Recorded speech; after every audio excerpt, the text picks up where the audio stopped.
Ipakikita ko sa inyo kung paano gumawa ng 3D na cloud na hindi siya mabigat. Gagamit tayo ng lollipop at saka ng marshmallow. May laman na chocolate ang marshmallow sa loob. Kaya lollipop ang ginamit ko kasi stable na siya.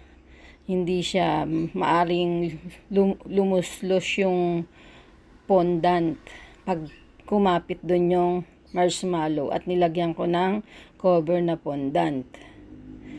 Makikita nyo ang kalalabasan niyan.